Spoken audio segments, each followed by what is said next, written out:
ನಾನು ಮತ್ತೊಬ್ಬರು ಎಕ್ಸಾಂಪಲ್ ಕೊಡೋದಿಲ್ಲ, ನಂದೇ ಎಕ್ಸಾಂಪಲ್ ಕೊಡ್ಬೇಕು. ನನ್ನ ಮಗ ಬೆಂಗಳೂರಾಗ ಒಂದು ಸ್ಕೂಲ್ನಾಗ ಓದ್ತಿದ್ದ, CBSE ಸ್ಕೂಲ್ನಾಗ. ಅವ ಸ್ಟೇಟಿಗೆ ಕ್ಯಾಪ್ಟನ್ ಆಗಿದ್ದ, ಅಂಡರ್-16 ಕ್ರಿಕೆಟ್ ಟೀಮ್ ಕ್ಯಾಪ್ಟನ್ ಆಗಿದ್ದ ಸ್ಟೇಟಿಗೆ. ಕ್ರಿಕೆಟ್ ಚಲೋ ಆಡ್ತಾನಂತ ಮ್ಯಾಚ್ ಆಡ್ಲಿಕ್ಕೆ ಹೋಗ್ಬೇಕು. ಒಂದು 20 ದಿವಸ ಆಸ್ಟ್ರೇಲಿಯಾ ಕಳಿಸ್ಬಿಟ್ರು. 3 ತಿಂಗಳು ಸರಿಯಾಗಿ ಶಾಲೆಗೆ ಹೋಗ್ಲಿಕ್ಕೆ ಆಗ್ಲಿಲ್ಲ. ಅವ್ನು SSLC ಬರ್ತದಲ್ಲ ಪರೀಕ್ಷಾ, ಬಂದ ಕಷ್ಟಪಟ್ಟು ಓದ್ತಿದ್ದ. ಪ್ರಿಪರೇಟರಿ ಪರೀಕ್ಷೆ ಬರೇ ಬರ್ತಾವಲ್ಲ, ಕೂತಿದ್ದ. ಮಾರ್ಕ್ಸ್ ಕಾರ್ಡ್ ಕೊಟ್ಟಾರ, ಮಾರ್ಕ್ಸ್ ಅವು ಚಲೋ ಇಲ್ಲ, 40-42 ಮಾರ್ಕ್ಸ್ ಬಂದಾವ. ತಮ್ಮ ತಾಯಿಗೆ ತೋರ್ಸ್ದ, ನನ್ನ ಹೆಂಡತಿಗೆ ತೋರ್ಸಾನ.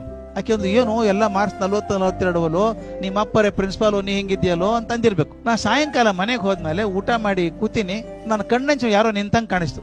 ನೋಡ್ದೆ ನಿಂತಿದ್ದೀವ. ಯಾಕೋ ಅಂದೆ, ಧ್ವನಿ ನಡುತ್ತಿತ್ತು. ಅಪ್ಪ ಪ್ರೋಗ್ರೆಸ್ ಕಾರ್ಡಿಗೆ ಸೈನ್ ಮಾಡ್ಬೇಕು ಅಂದ. ತೊಂಬ ಇಲ್ಲೇ ಅಂದೆ. ನೋಡಿದೆ, ಅದೇನು ಬ್ರಹ್ಮವಿದ್ಯೆ, ನೋಡಿದ್ರೆ ಗೊತ್ತಾಗ್ತದೆ ಮಾರ್ಕ್ಸ್ ಕಮ್ಮಿ ಅವಂತ. ತಲೆ ಎತ್ತು ನೋಡಿದೆ, ಇಲ್ಲೇ ನಿಂತಿತ್ತು ಕಣ್ಣೀರು. ಒಂದ್ ಚೂರ್ ಬೈದ್ರೆ ಬಳ ಬಳ ಬಳ ಕಣ್ಣ ನೀರು ಬರ್ತಿತ್ತು. ಪೆನ್ ಎಲ್ಲೋ ಅಂದೆ. ಸುಯ್ ಅಂತ ಹೋದ, ಪೆನ್ ತಂದು ಕೊಟ್ಟ. ನಾನೇನ್ ನೋಡ್ಲೇ ಇಲ್ಲ, ಸೈ ಮಾಡಿದೆ. ಬಿಡೋ, you are intelligent boy, cricket ಆಡಿದೆಲ್ಲ ಹಿಂಗಾಗಿದೆ, ಫೈನಲ್ ಎಕ್ಸಾಮ್ ಚಲೋ ಮಾಡ್ತೀವಿ, ಹೋಗಿ ನೀನು ಒಂದು ಸೈನ್ ಮಾಡಿ ಕೊಟ್ಬಿಟ್ಟೆ. ಆ ಪ್ರೋಗ್ರೆಸ್ ಕಾರ್ಡ್ ತಗೊಂಡು ತನ್ನ ಕೋಲಿಗೆ ಹೋಗ್ಲಿಲ್ಲ, ಸೀದಾ ಓದಿ ಅಡಿಗೆ ಮನೆಗೆ ಹೋದ. ಅಮ್ಮ ಹೇಳ್ದ, ಅಮ್ಮ ಅಪ್ಪ ಬೈಲೇ ಇಲ್ಲ. ಅವನ ನಕ್ಕದ್ ನೋಡಿದಾಗ I can give A crore rupee on his smile.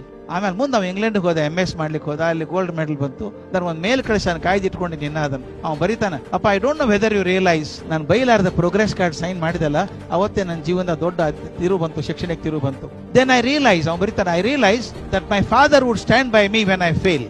This is most important. ನಾವು ಯಶಸ್ ಬಂದಾಗ ಎಲ್ಲರೂ ನನ್ನ ಮಗ ಹಂಗ್ ಮಾಡಿದ, ರ್ಯಾಂಕ್ ಬಂದ ಅಂತೀವಿ. ಅಕಸ್ಮಾತ್ ಏನಾದ್ರೂ ಫೇಲ್ ಆದ್ರೆ ಹಾರಿ ಬೀಳ್ತೀವಿ. ನನ್ಗೆ ಗೊತ್ತಿತ್ತೇ ಫೇಲ್ ಆಗ್ತಿ ಅಂತ. ಗೊತ್ತಿದ್ದ ಸುಮ್ಮನೆ ಕೂತಿದ್ರು. ಮೊದಲು ಫೇಲ್ ಆದ್ಮೇಲೆ ಬೈಯೋರು ನಾವೆಲ್ಲರೂ. ಮೊದಲೇ ಮೊಳಕಾಲು ಊರಿ ಕೂತ ನಾವು ಫೇಲ್ ಆದಾಗ ನಾವು ಬೈಕೊಂಡು ಹೋದ್ರೆ ನೋವಾಗೋದಿಲ್ಲ. ಎಷ್ಟೋ ಹುಡುಗರು ಮೈನಸ್ ಇಂದ ಹಾಯ್ ಆಗೋದು. ಅದ್ರ ಬದಲು ಅಂದ್ರೆ ಫೇಲ್ ಆಗ್ಬೇಕು ಅಂತಲ್ಲ, ಅಕಸ್ಮಾತ್ ಫೇಲ್ ಆದ್ರೆ ಹಾರಿ ಬೀಳೋದು ಬೇಡ. ನಿಮ್ಗೆ ಬೇಕಾದ ಕೊನೆಗೇನು, ಮಾರ್ಕ್ಸ್ ಕಾರ್ಡೋ ಮಗಾನೋ, ಮಕ್ಕಳು ಬೇಕು, ಮಾರ್ಕ್ಸ್ ಕಾರ್ಡ್ ಬೇಕು. ಆದ್ರಿಂದ ಮಕ್ಕಳು ಬೇಕು ನಮಗೆ. ತಪ್ಪಾದ್ರೆ ಸರಿ ಮಾಡೋಣ ಅಂತ ಅತಿದ್ಲಿಕ್ಕೆ ಹಾದೇವ.